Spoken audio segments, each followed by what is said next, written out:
you would like to have an encore presentation, or if you know anyone that wasn't able to make it live this afternoon but really wanted to see this program, they'll still have the opportunity. We're going to put it on the library's YouTube channel sometime next week. So we'll put something out there on our social media, put something out there in the paper, and let you know when it's up there and ready to view. Everyone's cameras and microphones and chat features have been disabled for this afternoon's program. So the only folks that we're going to be able to see and hear today are our artists and our moderators. But we will be doing a Q&A at the end. So if you scroll down to the bottom of your screen, you should be able to see an icon that says Q&A. If you have any questions for the artists, you can click on that icon, type your question in there. You can do that anytime throughout the program. And then at the end of the presentations, we will do a question and answer session with all of the artists, and Clark will be moderating that, and we'll be happy to ask your questions at that point. So that's all for me. I'm going to introduce Clark Haycock from the Fairview Town Crier, and he will be moderating tonight's event. Thank you so much for coming. Hey everyone, thank you so much, Jamie. I want to thank everyone for being with us on this Friday afternoon. I hope you're all staying warm and safe. Thank you so much to Jamie again and the Fairview Library for hosting this event. Been a great partner for us throughout this whole series, and we're looking forward to doing more of these with them as well. So as you know, if you live here in Fairview, we have all kinds of interesting people who live in our area, people who do all kinds of things. And it's our job at the Crier, we think, to try to highlight as many of those different kinds of people as we can. So one of the series that we started was featuring local artists and crafters who live in Fairview. And we have many. There are a lot of interesting artists living in our area. So far in this series, we've done fiber artists, and we held an event at the library in person before the shutdown. And then just at the beginning of the shutdown last year in February, we did a series on local photographers. And their photos are in the library, but we couldn't do the in-person event for that. So now that we're all more familiar with Zoom, we wanted to restart this series and also feature, have an event that features these artists so the community could see these folks, talk to them, and see their works as well. So we thank you for being here, and we thank the artists for being here as well. So with us today are Mike Moore, Annie Ogg, and Caroline Greiner. They've been nice enough to share their works with us in the paper, and they're also being very generous with their time to be here today to talk about the things they work on and their process, maybe even the spaces where they do this kind of work as well. So we're going to give each of these artists about 10 to 15 minutes each to talk about what they like. And at the end, we'll come back for a Q&A. We'll take your questions, and I have some ready to go on my end as well. So without further ado, we are going to start our first presentation, and that's going to be with Mike Moore. Thanks, Mike. Jamie, this is Mike. I think you turned out locked my video.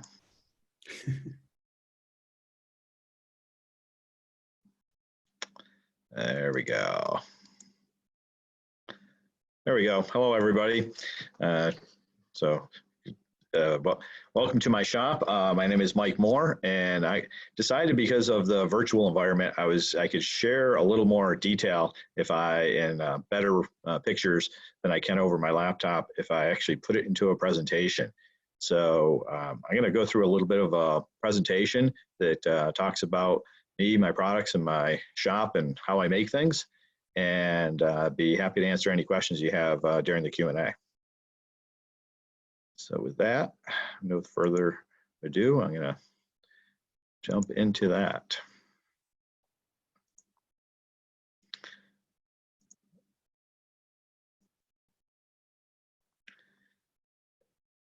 Okay, so again, my name is Mike Moore. Thank you both to Jamie and Clark for organizing this event. I think it's a great opportunity for the artists in our area, and I appreciate the opportunity to do this. So a little bit about me and my journey into how I got here. I've been doing my journey into wood turning. I was raised by a contractor, so I worked with tools my whole life.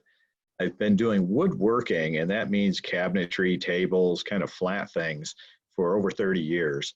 And looking for new opportunities to expand my skill set, I started wood turning 6 years ago, and I got completely hooked. Fortunately for me, I had a day job that funded the outfitting of my shop, which you see down at the bottom of the screen. But I did retire in 2019 to kind of pursue my passions and began my business in 2020. And I know there's probably a better time to begin a new business, but that's what I did. So welcome to my shop. As far as products, and some of this is in the article that Clark showed to or published, I kind of have 4 categories of products. I have what I call solid bowls, which are kind of these upper 2 right ones. You have them without inlays, which are just kind of natural bowls, and both the natural defects that you will find in them and the character of the grain. And then I have the second one down here is one with an inlay, and this has got branches and epoxy as an inlay, and I'll talk a little bit about that process later. The 3 along the bottom are segmented bowls. So you take perfectly good wood, cut it into a whole bunch of little pieces, glue it back together, and make either a bowl or a vase like this. Have jewelry dishes, with a kind of a ring holder built into it. And then more for a technical challenge, I learned how to make turkey calls, and that's something I do, I say a smaller percentage of my time, but something that I found interesting. I'm going to talk now a little bit about the process that I used for a solid wood bowl. So it starts with a tree that comes down usually in one of our neighbors' yards. This is one that was in Royal Pines. That was a sycamore tree, actually. The hard part is probably getting it from their yard into the trailer. That requires tools of cutting it up and PVs for rolling it, and a lot of muscle work to get them loaded into your trailer and then back to your house. But it's far from ready to be turned into a bowl at this point. So then I will take a section of log, and whatever the diameter is of the log, I'll cut a length of that off, and then I get it up here onto my kind of cutting stand. And now I have to cut it lengthwise to make a slab.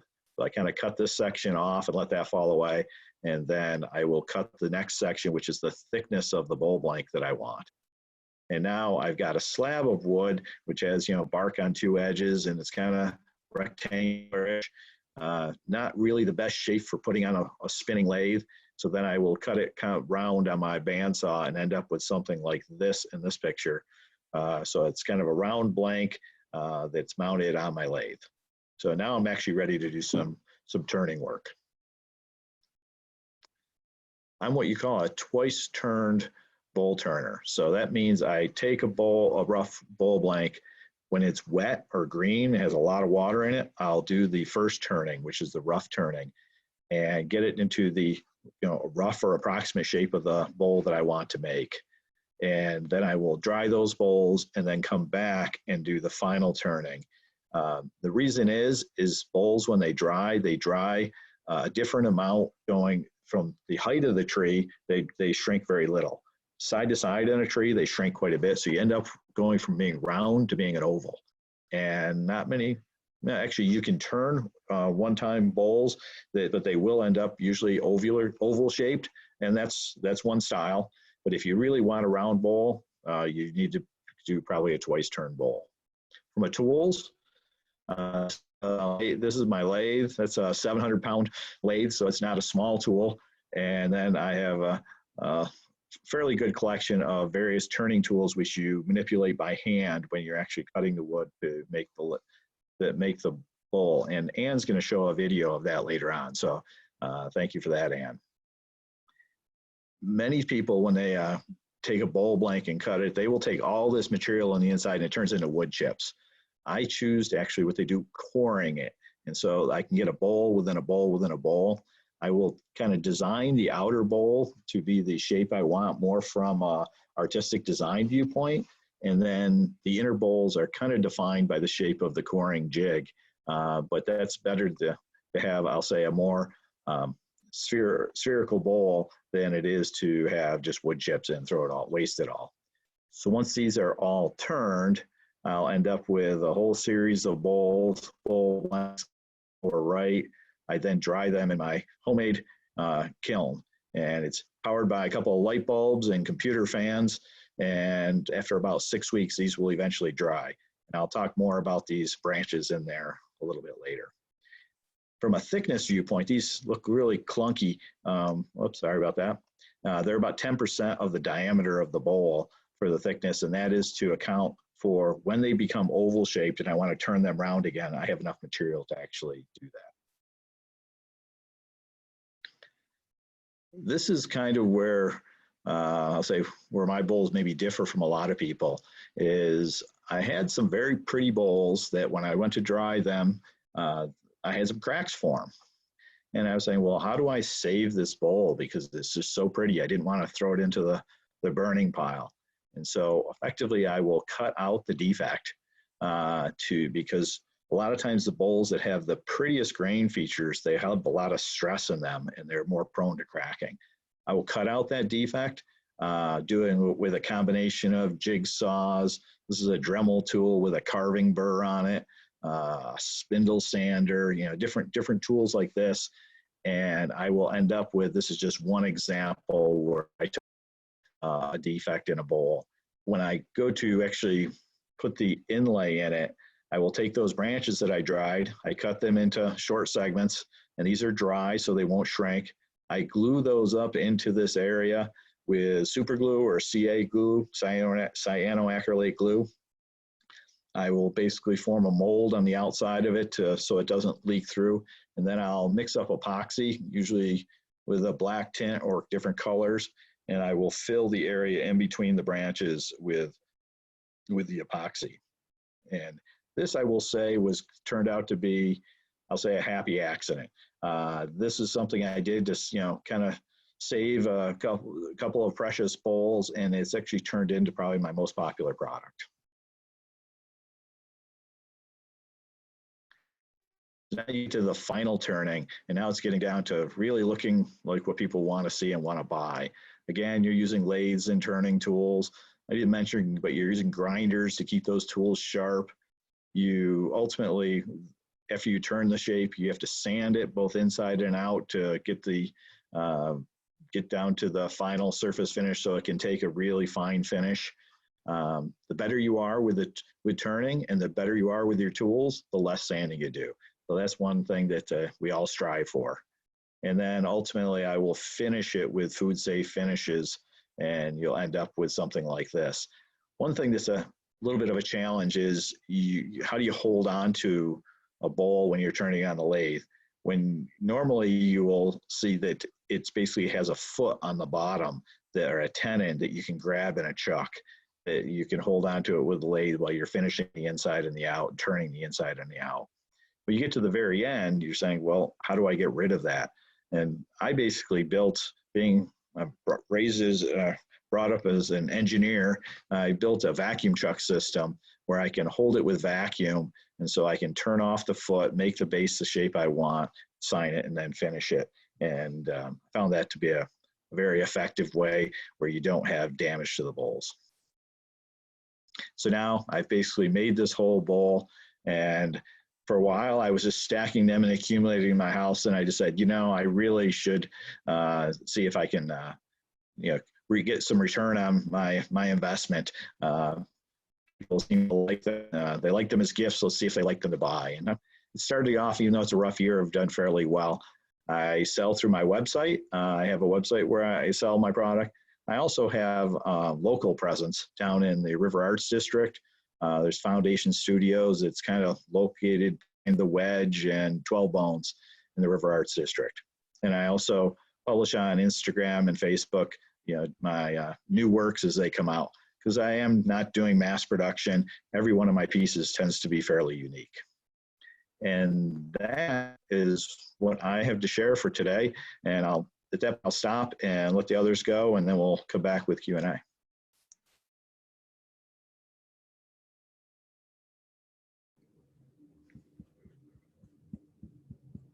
All right. Okay. Thank you so much, Mike. That was a great start to our time today. Very informative. I do have a couple of follow-up questions, though, so we'll get to those at the end. Now, I believe that there was somebody possibly who raised their hand toward the beginning of the presentation. Jamie, I don't know if you saw that, but if you do have a question, if you could put it in the Q&A for us, if you're having some technical issues, you can put your questions in there, and Jamie, who's helping us on the back end, who's doing all the back end, can address that. So I hope that's okay. And Clark, do you want us to answer the questions? You want to save those till the end, correct? Well, I think I'm trying to think, because these are specific to you, Mike. Maybe it's better if we go ahead and ask these now, or answer these now if it's fresh in people's minds. So, sure. So if you want to turn your camera back on, you and I can just share the screen. The first question from Robert, who's asking you, what coring system do you use? So I use a one-way coring system.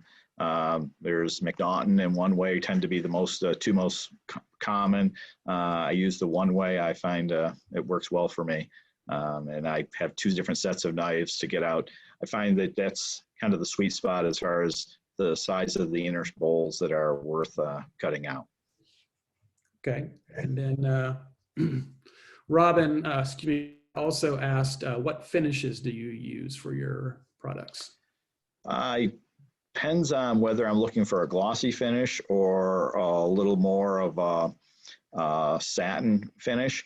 For my satin finishes, I will tend to use walnut oil. I tend to kind of lean towards the mahoney oil because it does cure and get hard and doesn't, stay sticky. And then follow that up with a wax. Mahoney also makes a food safe wax finish that you can follow it up with.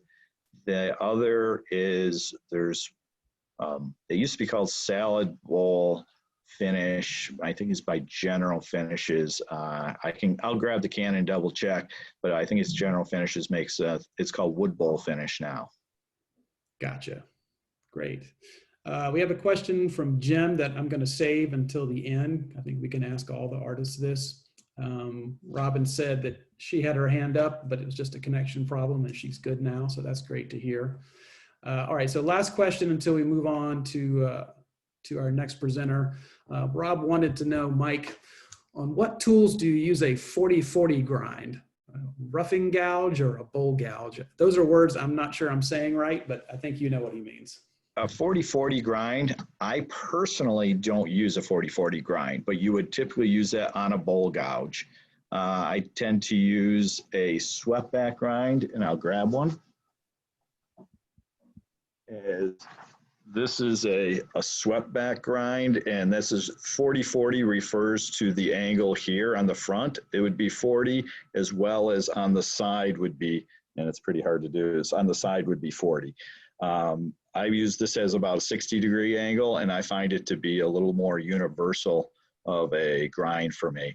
There's times I probably will still get into a 40 or 45-degree angle because there's certain bowls where there's times when that would be a good one to have. I don't know if any of the other turners use a 40/40 grind. Great. And then I think, what else did you ask? Do you use a roughing gouge or a bowl gouge? Is that the same thing? What I showed here is a bowl gouge. A roughing gouge put them side by side. This is this one on the this big one is a roughing gouge. You use that for spindle work. So you'll use that when the grain is running from, I'll say, headstock here to tailstock over here. So when the grain is running parallel to the lathe, the direction of the lathe, you can use this. You would never use this when the grain is running perpendicular to the lathe, because you can get a catch and you can actually break this tool. And that's when you would go to this much heavier shafted bowl gouge. So this is what we use for bowl work. Great, perfect. Thank you for answering those, Mike, and thanks for all the questions. Jim, we're going to come back to your question toward the end, because I think maybe all the artists can speak to that. But thanks, Mike. You're welcome. Appreciate that. All right, next we have our next presenter, which is Caroline Greiner. Come on down, Caroline. I'm gonna try. Hello. There she is. Thanks for joining So us. I'm gonna have you ask me questions, because my knowledge is definitely not as good as Mr. Moore. Well, I think that's the beauty of this series, and that all these artist profiles, you get people who have different styles, different experience levels, different levels of skill training, you know, different backgrounds as well. So I think you bring a lot of interesting parts to your work too, Caroline. So I'm interested to hear you talk more about it. Yeah. So for the people who read the article in the paper, or for maybe people who didn't, it said that you got started. There was a person at your church, Mr. Don, is that right? Yes, Mr. Don Stucker is the one that actually introduced me to wood turning. And were you crafty at all before that? Did you work with machines or with wood? Or yes, well, I've touched just about everything. So I do, you know, painting, jewelry. I've touched all kinds of different art, but I love playing with wood.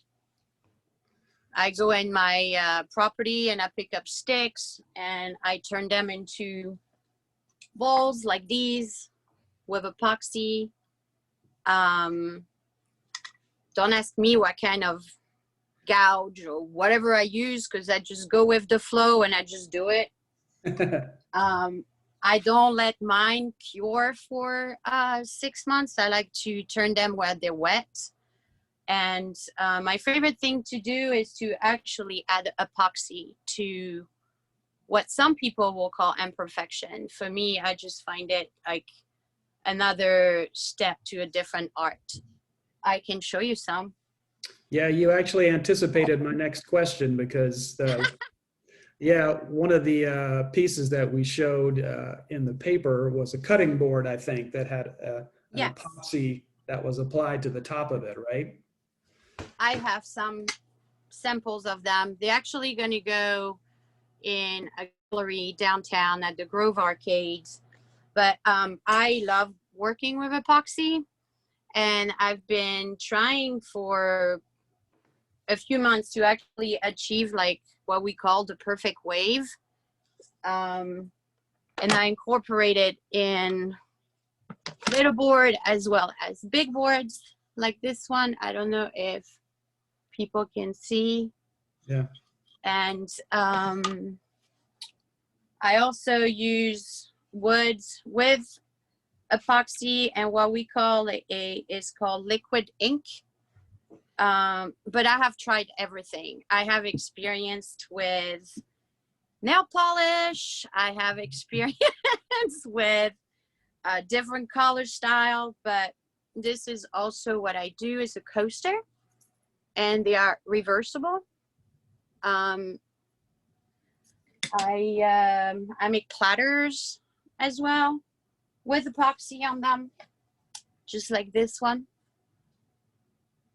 So can you, for the cutting board that you held up first, can you walk me through the process from creating the wood portion and then applying the epoxy? How does that process work for you?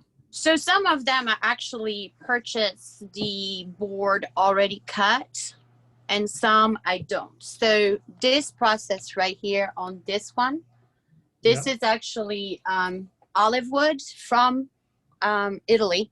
I imported from Italy. And there was a big hole in the middle. And at first I was like, oh, I'm going to turn it blue because everybody does blue. But then blue didn't work out for me. So I took it all off with my little Dremel piece by piece. And then I added a black to it. The process to that is kind of difficult in a sense because you have to make sure that the epoxy doesn't go right through. Mhm. Okay. Hang on, this piece is pretty heavy. But on these pieces, what I found is like if you go on YouTube, they show you all kinds of different technique with using a lot of epoxy. And as we know, epoxy is not inexpensive. So what I do first is I pre-paint my board and I make it look like a beach. Some of it I can probably show you.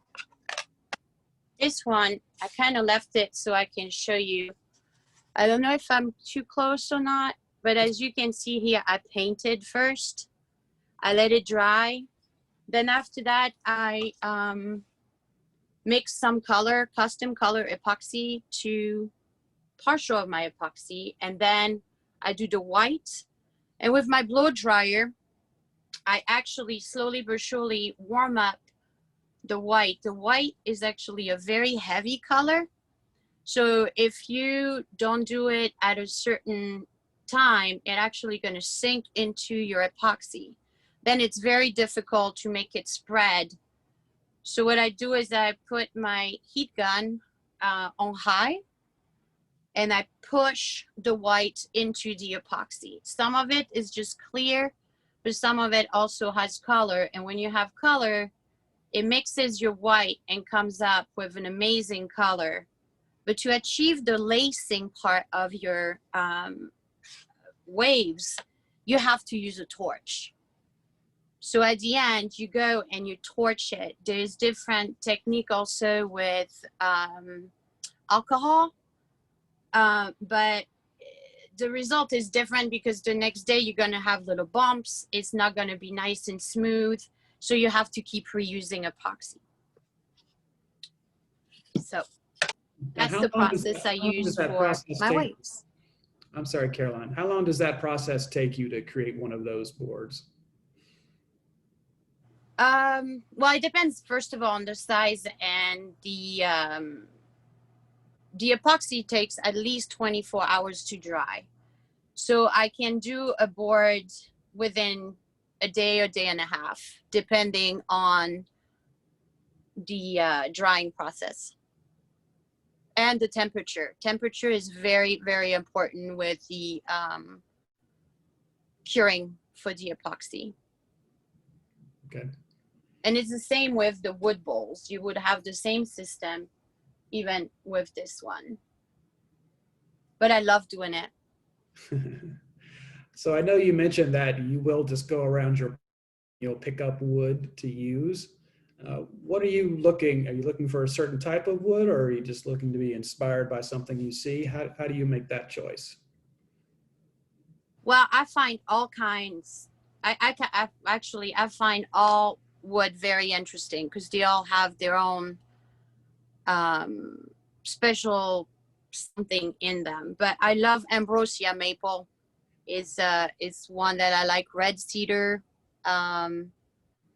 But within my property, it's pretty much black walnuts. The stuff that you find at the trees that you find. I don't know. You know, I'm French, so my English is going to be all messed up. That's great. Well, when you see and I've never done this. I'm not the type that likes to be on videos. So you're doing great. You're doing great. So when you see a piece on your property, do you have an idea when you see it, when you pick it up, or you just think it's interesting and then you bring it back and something reveals itself in the wood?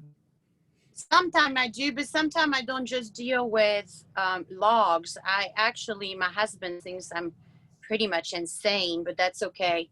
I sometimes find roots and I would actually pull the roots out and I would clean it up, and I turn it into tables. So I don't just limit myself to turning bowls. I've done tables, I've done floating bars. As I said, my husband thinks I'm crazy. So maybe I am, but when I even, we went to Boone one time and I found some very interesting mushrooms. And so I brought them home, I dried them, and I did birdhouses with them, with bark. Interesting. So I visualize whenever I see something, I visualize something out of it. Mm-hmm. Interesting. Now, I know you said that you're originally from France, and that Yes. one of your favorite woods is olive wood. Yes. What do you like about working with olive? Olive wood is, well, to me, magical in many different ways. First of all, it smells really good whenever you work with it. The grain is extremely dense, so it's a piece of wood that will last you an eternity, really. And you can do anything and everything with it. And actually, all the chips that whenever I turn it or whenever I cut it, my husband is a very good cook, so we actually save it and we use it to cook with. You season it? Yeah. Yeah. Like with barbecue, the big egg. Yeah, like mesquite, that kind of thing. Yeah. Kind of, yes, exactly. So it adds flavor. And my shop smells really nice whenever I work with olive wood.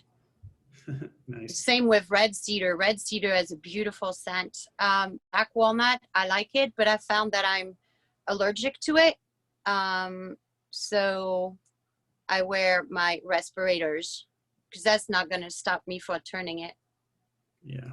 Yeah. Because it's beautiful the way I'm going to have to show you something, because this is what I love about wood. When you ask me, this is what, whenever I turned it, first of all, it has like a natural shine. But if you look at it, it looked like Alfred Einstein or whatever his name, you know which one I'm talking about? Look, it's got the little. Got some eyes on it almost. Frankenstein, that's it. I know the word, Frankenstein. Yeah. So, and I had one that looked like E.T. one time. So I love the different design that come out of them. Great. Are there any other pieces in your studio that you want to show us before we go? Oh, I have plenty, but I don't think we have enough time, Well, because I enjoy doing that so much. I have quite a collection. Maybe pick I have one. this one, for example. I had a hole in it, just like Mr. Moore was explaining, and actually that's a maple. And this is what I love about it, is that whenever you turn it, you never know what's going to come out of it, you know, within the log. Well, I have another one. I'll show you.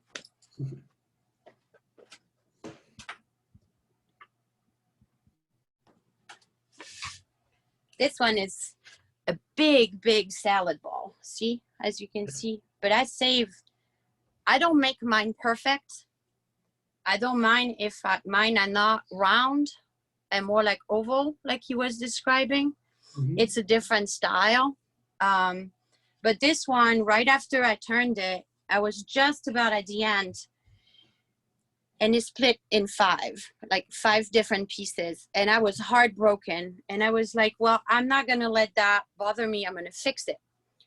And that's how I got introduced. I introduced myself to epoxy. And that's what I did. I added epoxy in different places. Sometimes I even, like this part, it has like seashells, all kinds of different things. It probably, this piece probably even have some nail polish somewhere. I don't know, into the color. But that's what I love about wood, is that you never know what you're going to get out of the piece that you're going to turn. So. Great. We have one question from the audience for you, Caroline. This is Russell, and he asked, is the epoxy surface ground or polished, or does it end up as cast? It ends up as cast. And sometimes it depends. So if it is on my boards, I don't touch it. It is what it is. But if I do a wood bowl, like this one, for example, it doesn't stop. Like, I have to polish it. I have to sand it down to make it flush, perfectly flush to the bowl. And then after that, I send it to like, I think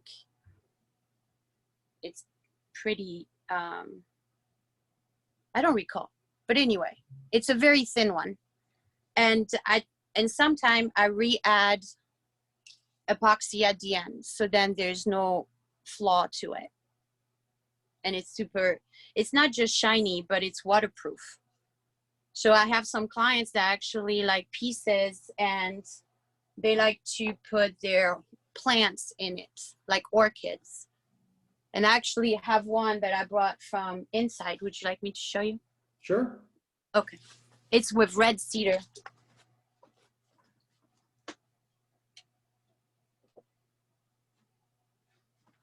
So here's, my orchid. And I love orchids anyway. And this is a red cedar bowl that I turned.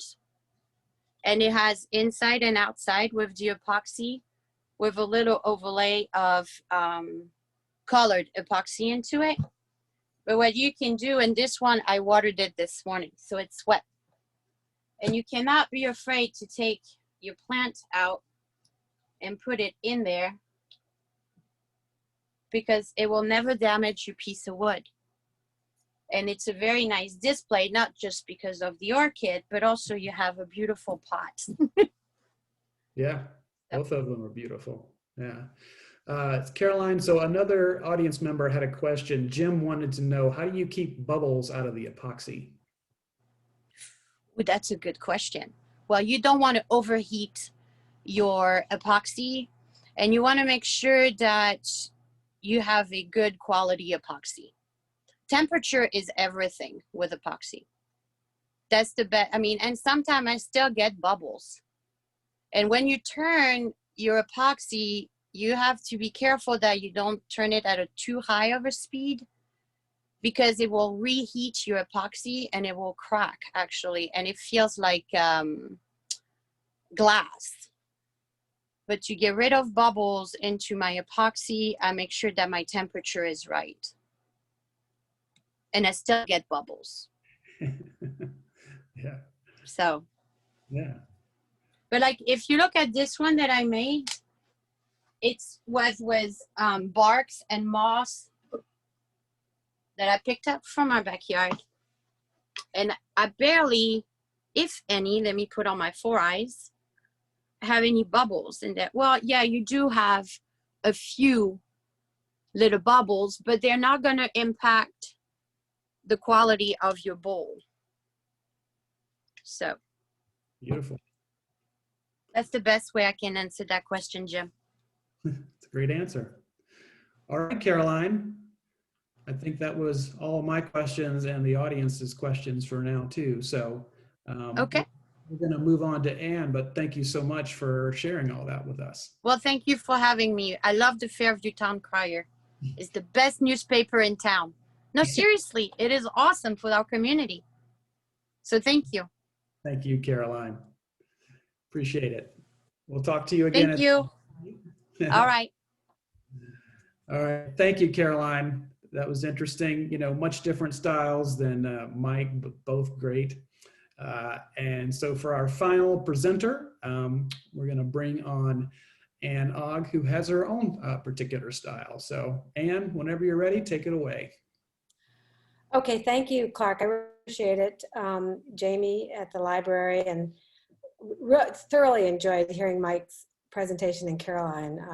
Mike obviously knows an awful lot about wood turning and knows the details, and and in Caroline's talk, I was just reminded about how much I love the smell of my shop. I think there's nothing more comforting than walking in and just inhaling deeply the smell of wood.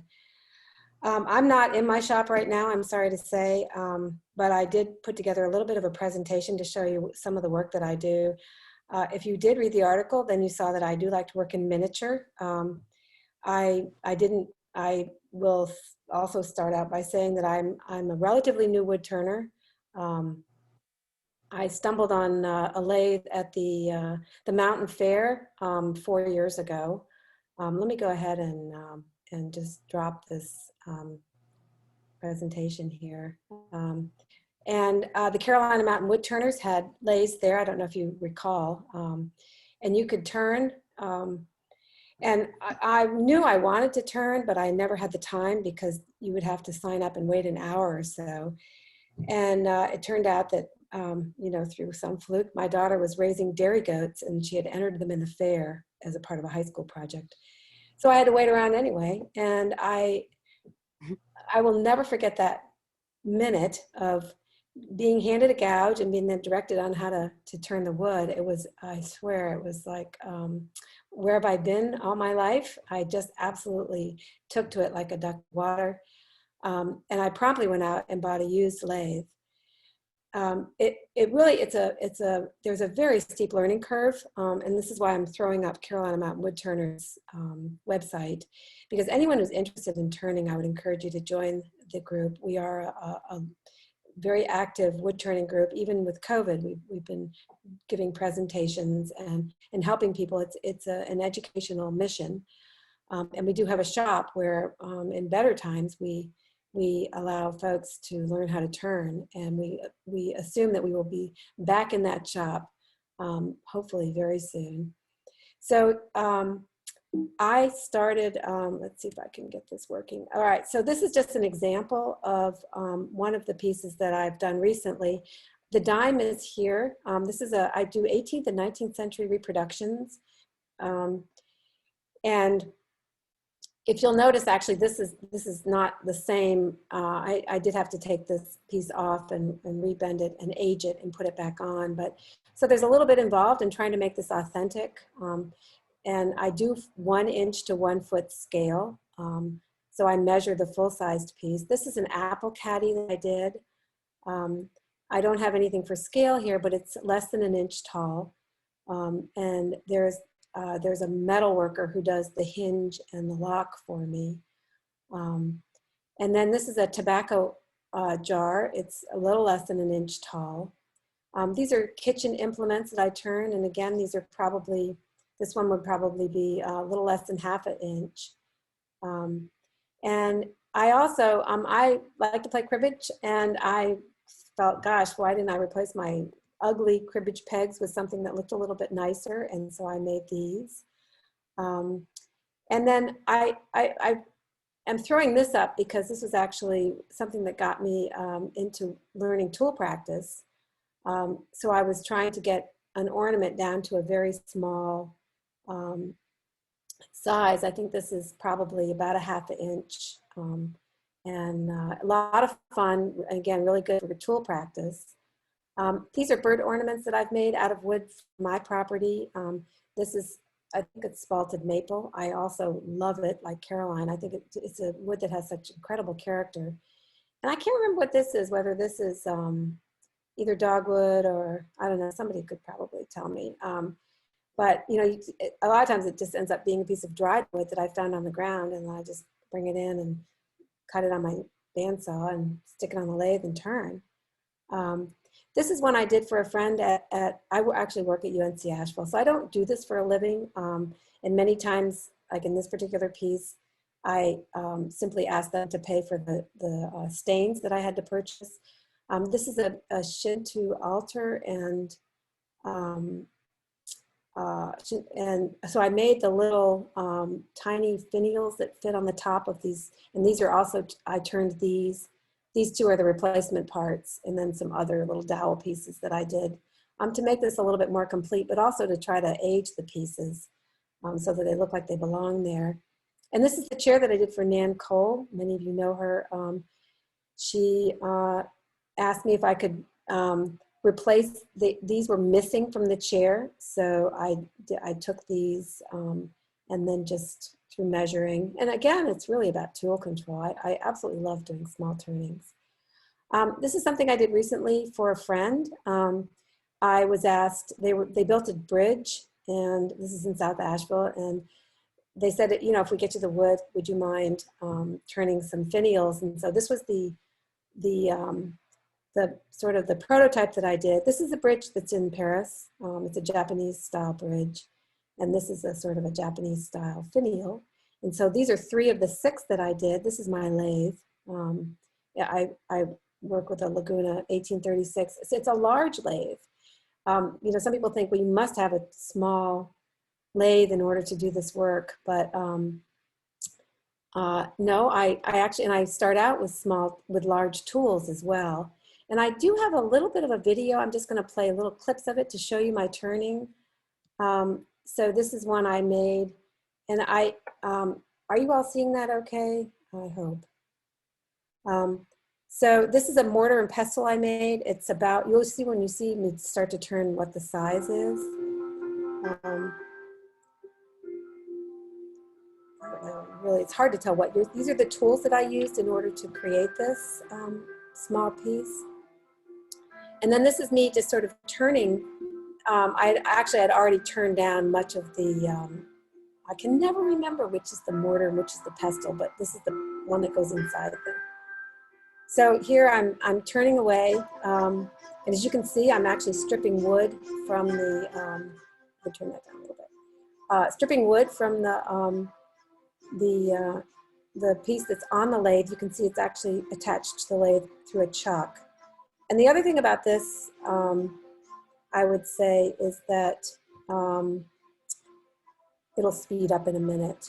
But you can see it really does take steady hands and tool control. I think when I make large bowls, I'm still thinking about tool control and how I can approach the wood with a sharp tool. And again, tools, you need to have them very sharp.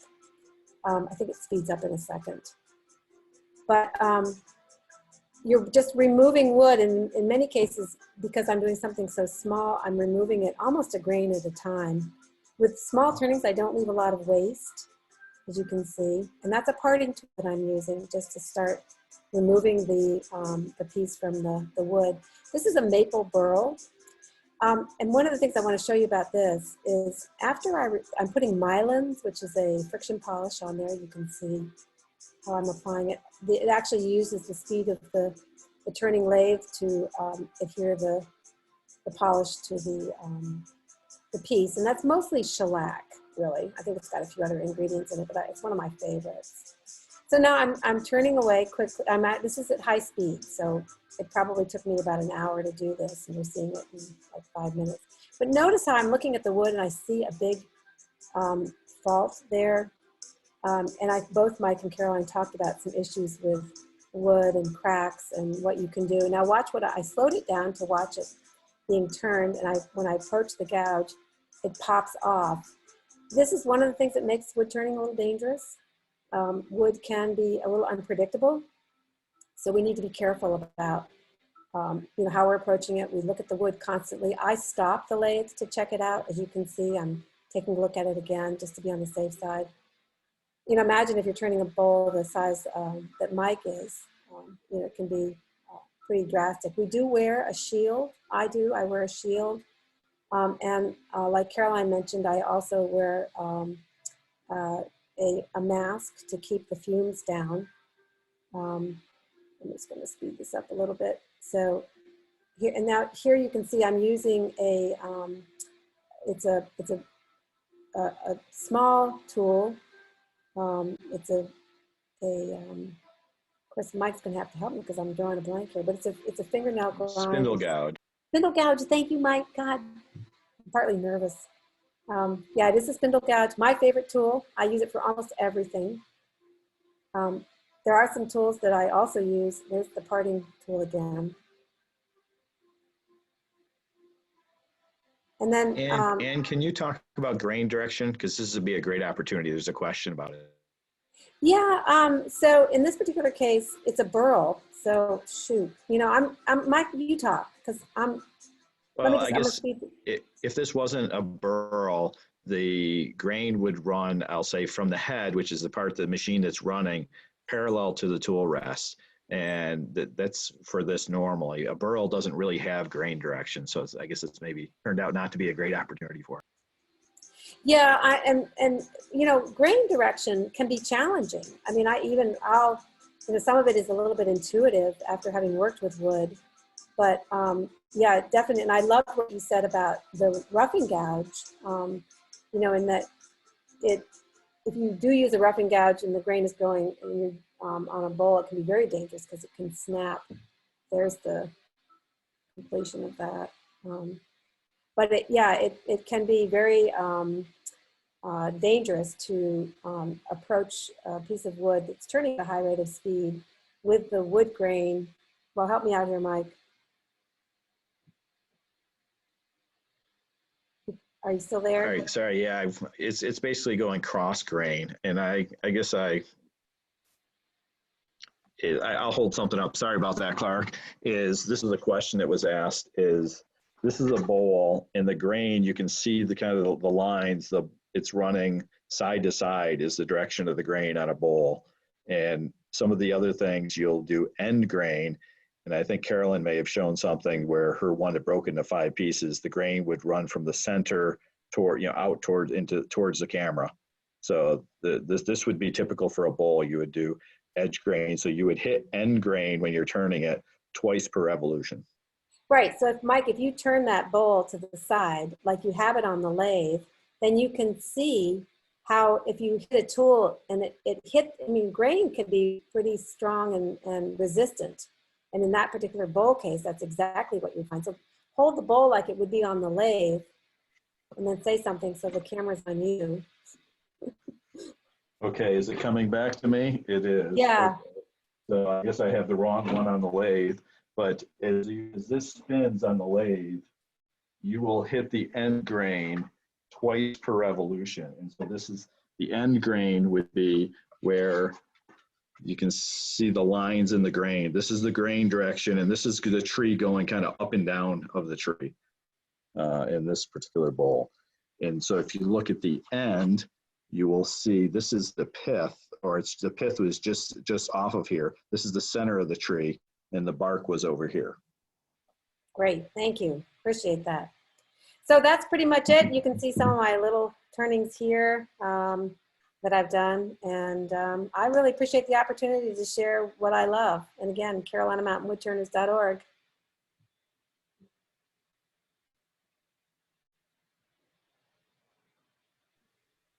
All right. Thank you so much, Anne. I love looking at miniatures, but I can't imagine the patience it takes to do those. So I give you great credit for that. I'm sure you love it, which makes it possible. Thank you. I do. It's a lot of fun. All right. So we're going to ask Mike and Caroline to turn their cameras back on, you too, Anne. And so we're just going to do a final Q&A.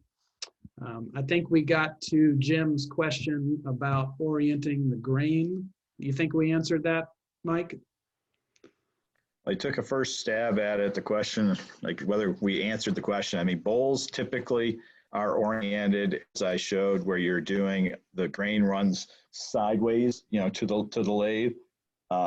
There are things like what Caroline showed, where they're end grain turnings. A lot of times a vase, the grain will run in the direction parallel to the lathe, and you're actually turning end grain, which is actually very difficult to turn, actually. So I typically do side grain, orientation for my bowls. Great. All right, so I just have a few questions. You're on mute, Caroline. What's that? Caroline was on mute. She Oh. said something. I think Anne's on mute too, so. Unmute. Yeah. There you go. Did you want to follow up on that, Caroline? No, I wanted to say that for me, I actually don't even look at that whenever I put a piece on my lathe. I just do it. Maybe that's why I'm not as good as you. I wouldn't say that. You're much more creative. I'd say I'm probably more of a technician. I'm the engineer. I'm just an artist. Yeah. So for these questions, I'm going to address it to an individual person first, but please feel free to jump in at any time, the other artists. And when questions come up from the audience, please feel free to add your questions. We'll add those. We'll get to those as we go. So Clark, I did want to share just a quick image that might help, is it Jim, I think, understand. So this is actually orientation in a log. So, you know, it depends on where you actually take the wood. There you can see the pith that, there's the pith that Mike talked about. And then this would be the orientation of the grain as you're taking it out of the wood. So maybe that helps. That's really good, because I think I was just rereading a follow-on question. It's a lot of personal choice. Is in this top picture you have, you show that when you have the top of the bowl near the bark, you can get this concentric circle pattern in the grain. And if you do the top of the bowl near the center of the tree, you'll get what they call kind of a butterfly pattern, some people call it. And it comes down to personal preference of what you will better in a given bowl. And that's part of the art. Yeah. So I think you answered Jim's question. That's good. Great. So my first question is, you all work with wood. Do you do other things with wood? Do you do whittling? Do you do carving? Or do you mainly do the wood turning? How about you, Anne? I'll let you start that one. Well, I'm building a boat. I'm actually, my brother is he has, you know, he's a sort of a weekend woodworker, and he's built these skin-on frame canoes. And so that's my project, you know, when I'm not turning wood or horseback riding or playing golf. It's hard to know what to do. But I just find I'm going to use a clear skin on the canoe so you can see the frame. And I love the look of wood. I mean, I think just wood is amazing. How about you, Caroline? I know you do a lot of things with wood, but do you do things besides wood turning as well? Oh, yes, I do painting, I do jewelry. I actually do wire work, which is one of them right here. So I find a piece of wood that I like. This is actually, looking at it. What is it? The wildwood that flower. Flowering dogwood, that's it. And then with wire and beads, I create just different things. I love wood, and I love the smell. I love how it looks, and actually, truly, the purpose that it has on this earth for us. So, yeah. So obviously, when you're all turning the wood, you have a lot of byproduct, you know, chips and dust and such. What do you do, Mike? What do you do with the stuff that is left over from your products? The chips, I line my walking paths in the woods with them. So I return them to nature. And my wife also uses certain types of the chips as part of her composting. Right. What about you, Caroline? I use mine in my chicken coop, especially when it's cedar, because it smells good and is bug repellent. And I also do, like Mike does, I just put it everywhere. And we also, as I said, we also burn it so we can smoke with it. I don't smoke the wood now. I'm just saying we cook with it.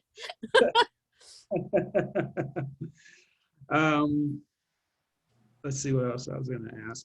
So I know that you do a lot with found wood, things you find on your property, but what happens with like special requests if you need a certain kind of wood and it's not on your property? And where would you go to source that kind of wood? Well, the finials that I did, it came from Cormark up in Weaverville. They have probably one of the collections of tropical woods. theoretically sustainably harvested, and they're dried. So if I get something on my property, it's probably green or, so that's, Cormark is my go-to. What, Mike or Caroline, do either one of you have places you go to source special requested wood? Cormark is actually one of my, if I want dried wood, I use that quite often for my segmented turnings where I want a variety of colors.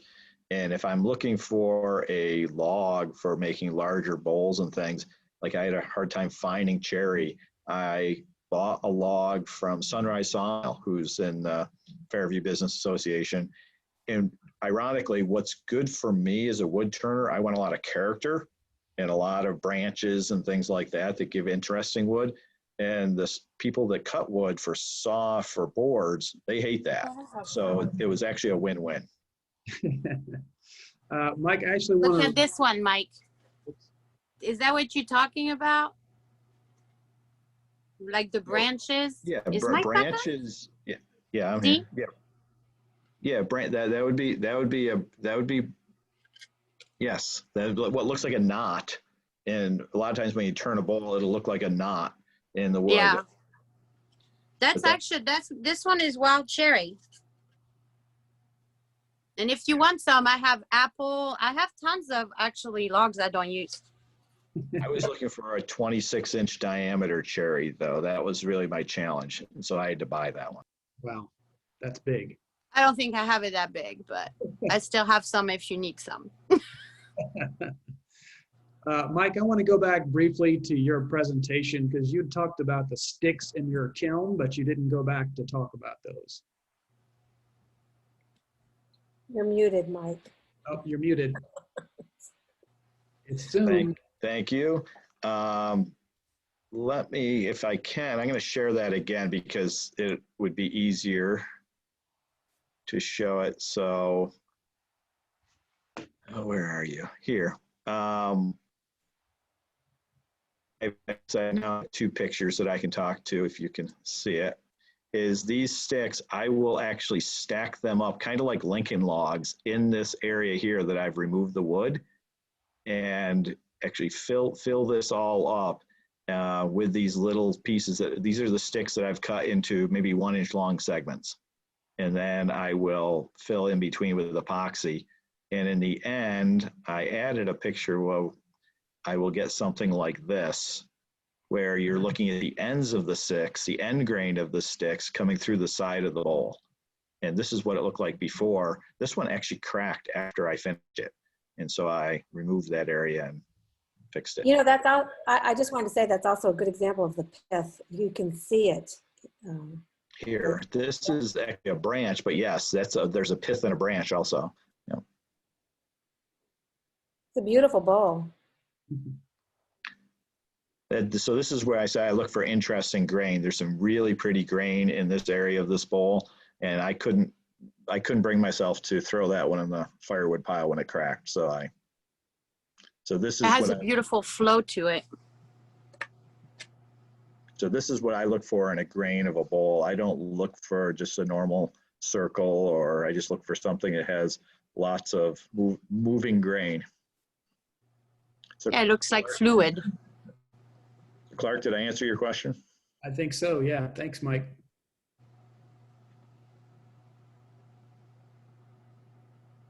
There we go.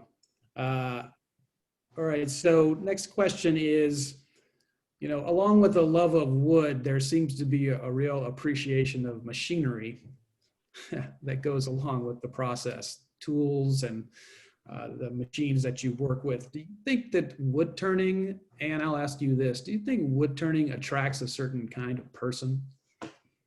Well, that's a good question. It is a predominantly male endeavor, and we have a growing group of women in turning, which I think is helpful. I think there are lots of different kinds of turners. So, there are people like me who sort of relish just the really fine turning. And then there are lots of people who just simply, want to turn utilitarian pieces, bowls. And so I'm not really sure. I'd love to know, you know, really what draws people to wood turning. It is different, and it's not, you know, you can start out relatively cheaply with perhaps a low-end lathe, but, you know, I think sadly, like anything else, you know, you can, like, I have lathe envy. I see Mike's Powermatic back there, and I think, you know, that's my dream lathe right there. So it could be like a host of different skills that are going on that really make it appealing to us. Yeah. This is Wood my turning second is lathe. certainly not a inexpensive hobby. No. And the other thing I think there's a question in the Q&A about classes. And I'm not exactly sure I quite understand it, because when is it safe to do, others do lessons in lathe turning? And I'm wondering, are you asking if people give lessons?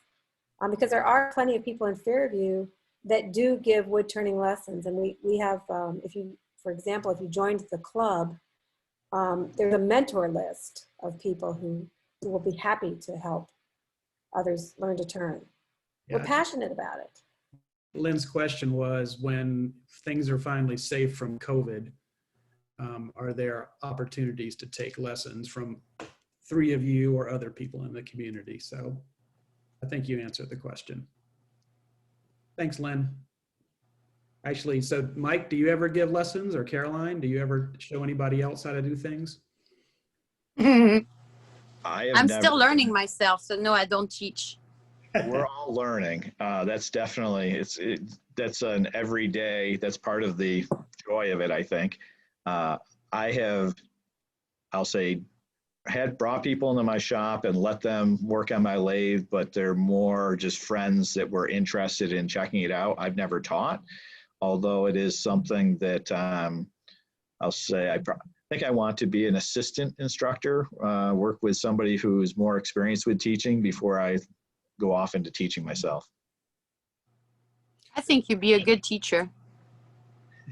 I think I would enjoy it, but that's not something I've done yet. I helped one of my friend's daughter for her, it was her final project of high school. And so she came to my little space at the time, which was in my garage. And we did different studies about wood and stuff. But I was very proud, because at the end she got a 98. So I was like, whoop, whoop. Good job. Mike, there's a question in the Q&A for you. I don't know if you see it, but Russell asked, do you turn your bowl with the Inset epoxy twigs, or you just sand to the final finish? I do. It's very, very ugly when I pour the epoxy, and I've got this big glob of epoxy on the inside. And so I turn it and get it, you know, pretty much to the final shape, and then sand. Going back to something Caroline mentioned, there's definitely differences in epoxy. They can be differences in how brittle they are and how they turn. So there's, I think, finding the right epoxy for turning. Some of them tend to be more prone, as far as for what I'm doing, the epoxy would stand out from the wood, so they expand and contract differently. So I found a certain epoxy that seems to work well for my application. Hi, Caroline. Can I say something? There's Please a question earlier. It was about the bubbles in the epoxy, and I wasn't sure if the person was talking about when you pour it over a board, or if you actually combined it within your wood with a bowl. Because the epoxy cures at a very high temperature, if your wood is not dry enough, it will draw the moisture out of the wood, and that's also what creates the bubbles into your epoxy. So it's important that your wood is nice and dry. And I have tried in different ways. I mean, sometimes the bubbles, because I use a lot of blue into my color because I love the water, I kind of like the effect of the bubbles. But if you're gonna go and turn it, and you turn it too thin and you crack your bubbles open, then you would have to go back and refill it with the epoxy. And so for me, I have a different system than Mike does as far as filling the holes into my bowls. But it's definitely a challenge to, like, sometimes when I put these branches, you know, you have circles next to each other, there's very small pockets of air where they meet. Yep. And getting the epoxy into those, there's different pots. Some pots are much thinner than others, and they will flow into that better. And in some cases, I'll even pull vacuum to pull the air out and then release the vacuum and let the epoxy flow back in. Or you can use a pressure pot. I don't have one, and for the size bowls I do, they wouldn't fit. You don't either. You can put a top on top of your wood as well to not do it in a pressure cooker. Like if you were to have, I don't know, like a bowl like this. For me, I never put it into what did you call it? Pressure cooker? Pressure pot, they call it. It actually pot. puts it under high pressure while it's curing. So it shrinks the Yeah. bubbles. And this one, magically, I did not have any bubbles. But what I do is that I would put like a tape, and that creates. It's really time consuming because whenever it dries, then you have to go back and turn it. And then, as I said, I don't mind mine being like oval shaped or distorted and not perfectly round. But like, I don't know if you can see it in this one. See how I saved? It looks like an undersea. Do you see it? Yep. The bark. And that is like with taping like this one. The problem also is whenever you turn your wood, and that actually is Burl, but and you have those little holes, you know, you don't want to re-put like the entire bowl back into epoxy. So I usually tape it. I mean, it's quite interesting, the system that I have doing this. So Caroline mentioned a burl, and I did too. And I just wanted to explain that you see those large growths on trees. That's a burl. It's not really technically, you know, part of the tree proper. It's something has either irritated it or diseased it, or maybe Mike knows a little bit more about how burls are created. No. They often are absolutely stunning wood. So yeah, I have some. And that one is a burl as well. About burl is there is no grain orientation. It's a random orientation, which is part of what gives it its beauty, because the grain just goes in every direction. Look at, can you see the inside of this one? That's a burl. Yeah. It's got like, it's crazy on how whenever you turn it, I don't know. I think they are just absolutely amazing. So there was another question in here that I just wanted to comment on. Lee said Aramont and John C. Campbell both have excellent turning programs for anyone who wants to spend a week learning. Both of them are opening back up with limited attendance. And at this point, if you were interested in learning how to turn, they would be an excellent way. John C. Campbell has a lot of beginning classes between now and well, they always run them. But they are, if you are just starting out, you can spend a week, and that's in Brasstown, North Carolina. Aramont is in Gatlinburg, and I would highly recommend both of them. I've been to both and loved every minute of my time there. People thought I was crazy as I took a week's vacation to go stand in front of a lathe in John C. Campbell. People are like, "What's wrong with you?" But I said, "It's my hobby. It's what I like." I would do that. Okay. You know, ask you guys, how do you sign your pieces? So do you have like a metal stamp and then you press it on, or do you burn it, or do you sign it with a Sharpie? I would burn. I tried using some special pens, and I always had problem with them running, and so I basically moved to a wood burner. So if I with a very fine tip. If I used a wood burner, there'd be nothing left of my pieces. That's right. You put your initials? I use a Sharpie. A Sharpie, yeah.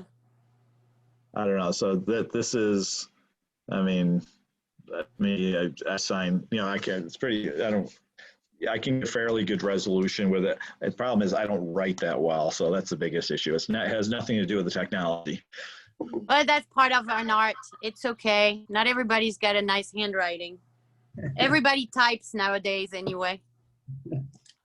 I use a sticker sometimes. I don't know if I have. Yes, I use a sticker. And then I write what the wood is. And then after that, I seal it or I burn it as well. Cool. All right, so my last question before we wrap up is, I guess, timely. So I wanted to know how your process has changed during the pandemic, because I'm sure you're still working for customers, but you may not be seeing them face to face. Anne, I'll ask you that first, but the rest of you can jump in too. Okay, well, first of all, I'd say theoretically I don't really have customers. You know, people ask me to do things and I do them, which can be challenging because it's hard for me to say no. But the thing I miss the most about the pandemic is the inability to actually attend live demonstrations at the Folk Art Center. We had them once a month with the Carolina Mountain Woodturners. We've been doing them online, which has been very helpful. And so once again, another plug, if you join Carolina Mountain Woodturners, you are able to attend our monthly woodturning demonstrations. And they are phenomenal, but I miss the social aspect of it. You know, in terms of, you know, my turning hasn't changed much because people will still contact me and say, can you do this piece or do that piece for me or repair this thing? And I'm happy to do that. How about you, Caroline? Well, I'm fortunate that to me, this is more of a therapeutic way of getting rid of my twins and my husband and my life.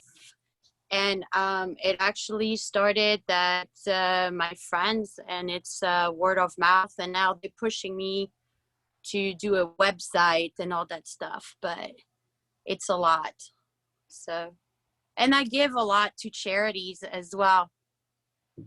I've given to the Breast Cancer AIDS Society to raise money for that. So I'm fortunate that I don't have to make a living out of my art. I would be very poor.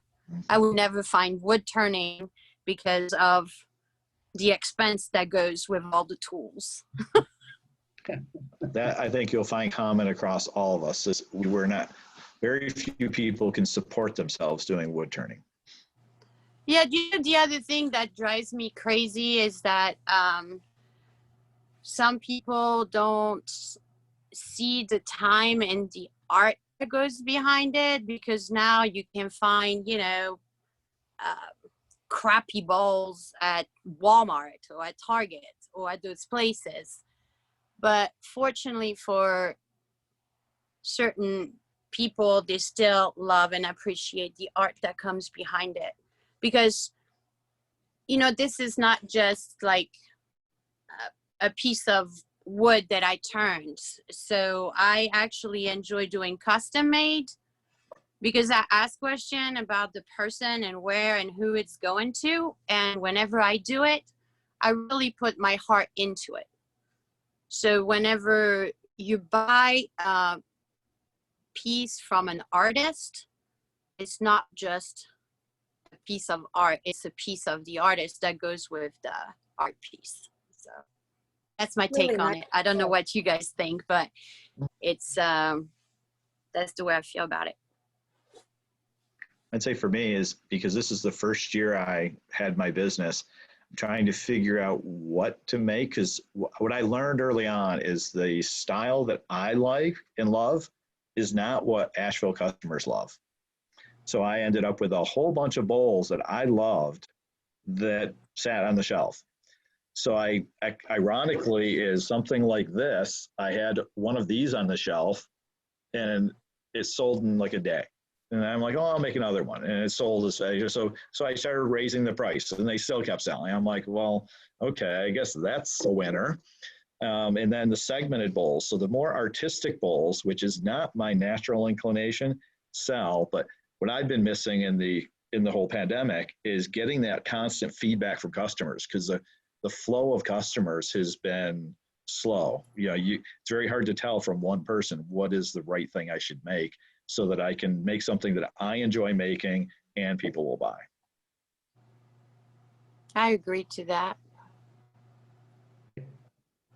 But I think you're gonna attract, your clientele is gonna attract itself by what you are making. I mean, if you're trying to find exactly what it's gonna sell, you're gonna drive yourself crazy. And I think social media for that is great. My sons, actually my twins, just like turned me into TikTok. And I was like, TikTok, mommy, TikTok? No, I'm not doing that. When it actually helped me a lot.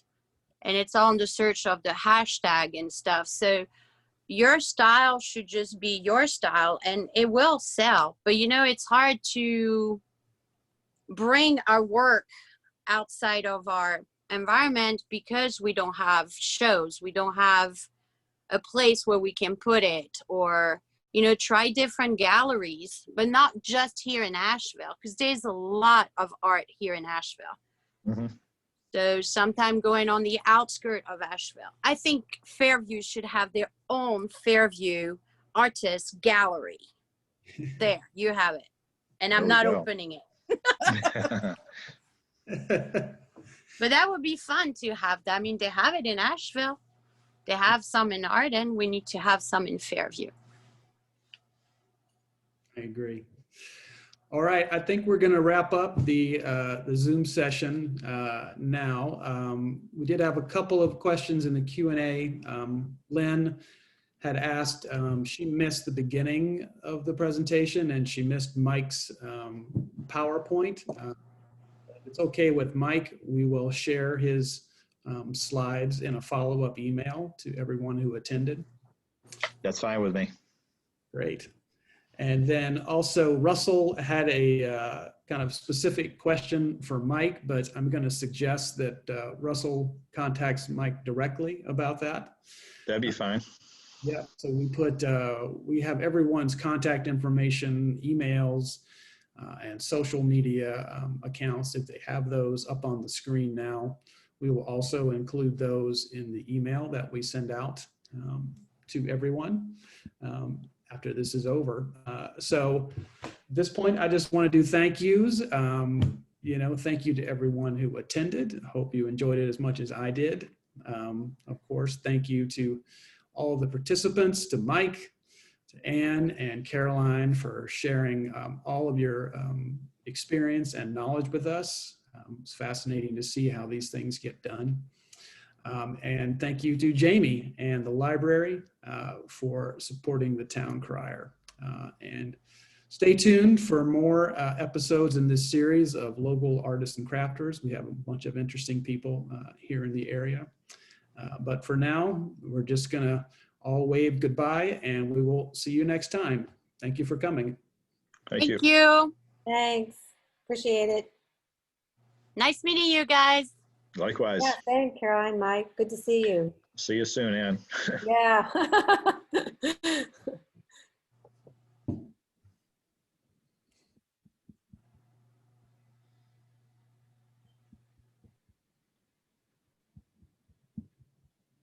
Thank you so much, Clark.